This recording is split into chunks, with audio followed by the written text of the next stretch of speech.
श्रीराम समर्थ. चातुर्मासानिमित्त आपण रोज थोडंसं चिंतन पाहण्याचा प्रयत्न करत आहोत. गंगा पापम शची तापम दैन्य कल्पतरुस्तथा पापं तापंच दैन्यंच घ्ने संतो महायशाः. मूळ मुद्दा आपला आजचा हा आहे.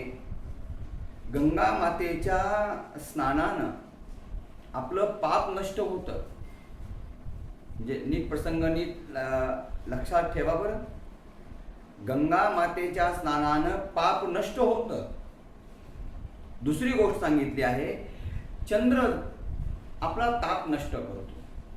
म्हणून पौर्णिमेच्या रात्री चंद्रामध्ये बसल्यानंतर आपल्याला बरं वाटायला लागतं, छान वाटायला लागतं, नाही का? कल्पवृक्ष जो आहे तो आपली दरिद्रता नष्ट करतो, बरोबर? आता या तिन्ही गोष्टी जर आपल्याला एका ठिकाणी हव्या असतील तर काय करायला पाहिजे बरं?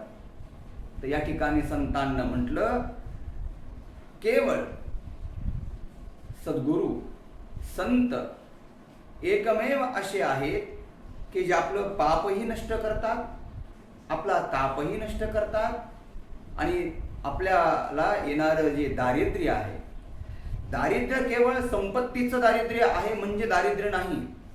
काय? विचाराची सुद्धा दरिद्रता असते. एखाद्याकडे संपत्ती भरपूर आहे पण विचाराचा मोठेपणा नसेल तर समजावं त्याच्याकडे विचाराचं दारिद्र्य आहे. या विचारांच्या दारिद्र्याला सुद्धा दूर करण्याचं काम संतांच्या माध्यमातून होतं, सद्गुरूच्या माध्यमातून होतं. आता आपण स्वतः अनुभवा, एखादा सत्पुरुष रोज भगवंताचं नामजप करणारा आहे, भगवंताच्या सान्निध्यात राहणारा आहे. एखादे संतच आपल्या घरी आले तर आपल्या घरचं वातावरण परिपूर्ण बदलून जातं बघा.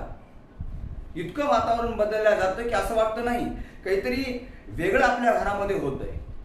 आणि तेच एखादा व्यसनी आपल्या घरामध्ये आला तर, रोज गुटखा खाणारा, रोज तंबाखू खाणारा, रोज दारू पिणारा, हा जर आपल्या जवळ आला तर प्रत्येकाची शरीर प्रकृती असते ना, ही सारखी नसते.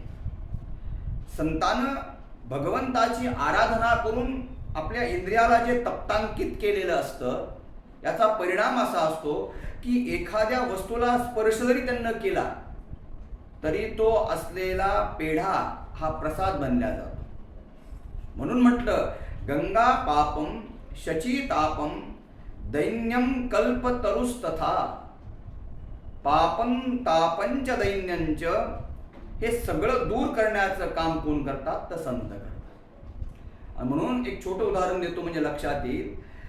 श्रीमद भागवतामध्ये ज्यावेळेस गंगा माता अवतीर्ण होणार होती त्यावेळेस गंगा मातेनं भगीरथाला पहिला प्रश्न विचारलाय की माझा वेग धारण कोण करणार?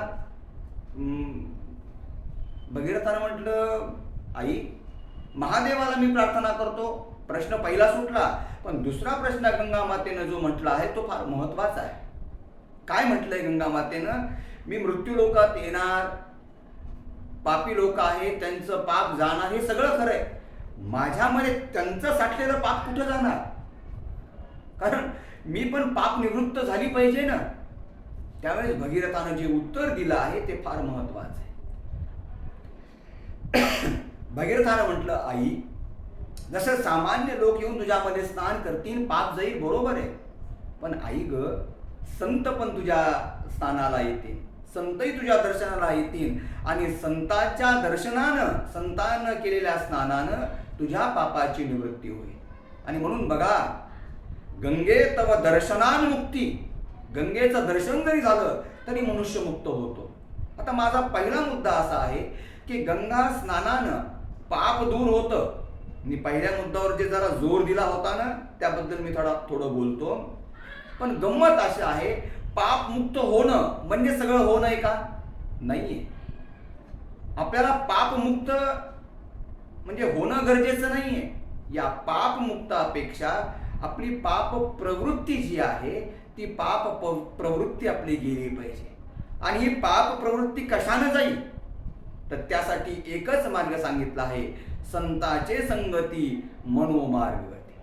आपण रोज संतांच्या संगतीमध्ये राहण्याचा जरी प्रयत्न केला तरी सुद्धा आपली पापवृत्तीच निघून जाते. त्यामुळं संतांच्या सहवासात आपण राहिलं पाहिजे.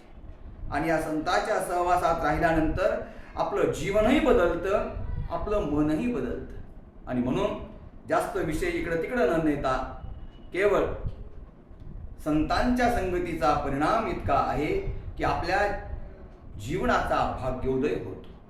आणि म्हणून गंगा माता, चंद्र आणि कल्पवृक्ष या तिघांचंही काम जो कोण करत असेल तर ते केवळ संत करतात. आणि या संतांच्या सहवासात, या सद्गुरूच्या सहवासात आपण जर राहिलो, त्यांच्या काही वृत्ती आपण आत्मसात करण्याचा प्रयत्न केला आणि त्याप्रमाणे थोडं चालण्याचा प्रयत्न जरी आपण केला तरी मला असं वाटतं सांपत्तिक परिस्थिती बदलेनच बदलेन, पण विचाराची प्रगल्भता पण आपली बदलेन. त्यामध्ये कुठल्याही प्रकारची शंका राहणार नाही.